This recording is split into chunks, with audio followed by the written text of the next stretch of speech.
you made a lot of examples where the employee said, "Who the hell are you?" or the employer, or I'm not going to say whatever that was. Is there any? Obviously, you're not going to sit around and let your employees insult you like that, be disrespectful, whatever it is. How does that tie under the definition of employee? If you've got an employee who's consistently disrespectful and not playing the ball.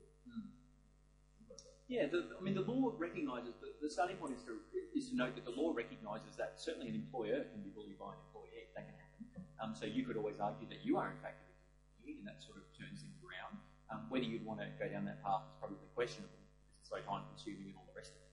But as an employer, you absolutely do have the right to proactively and effectively and lawfully manage your staff. You have a right to issue lawful instructions, and you have a right to expect a certain code of conduct or behaviour from your employees. And this is borne out by the cases that come through the tribunal.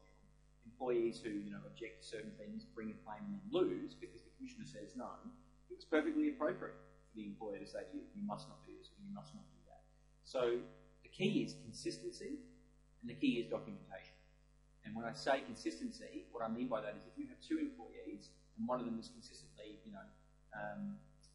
foul-mouthed or they're particularly offensive or disrespectful towards you and you don't do anything about it, and you have another employee who is the same, but you are constantly taking that person to task on that, having meetings with them, and there's clear distinction there, and there's a problem.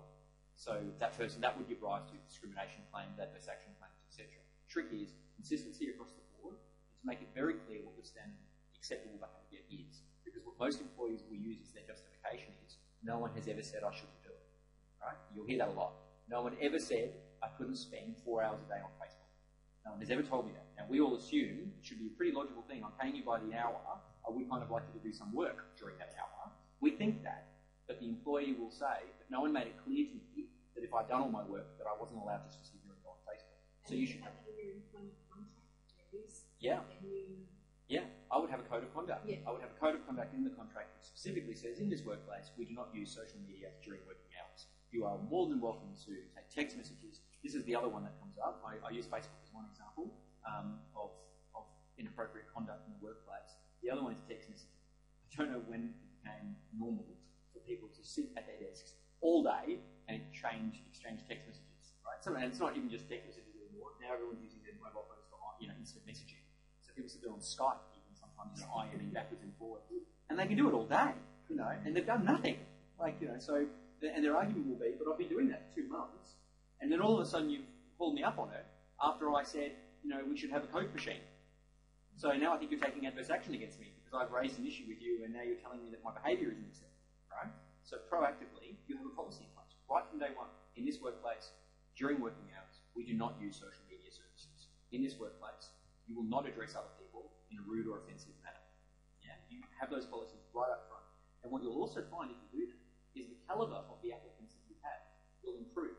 Because if people come for an interview and you sit down with them and say, these are the standards of behaviour we expect in this workplace, people who don't like that won't want to work with you anymore because they know right from the start this isn't going to be like my workplace. Right? They can go off and get a job in Google or whatever, they sit around with a big ball all day and, throw the, frisbees in the office. Yeah, doing whatever they do, right? My brother does that, so I'm not criticising it, but, each their own. It's not the workplace that I want to have or that I want to work in. So you can set that. You can set that expectation. So in the example you just gave about the two employees, one that's being told about and one that's not. Yes. You forgot to mention that one of them is a $70,000 mortgage. I see my cynicism is spreading. Yes.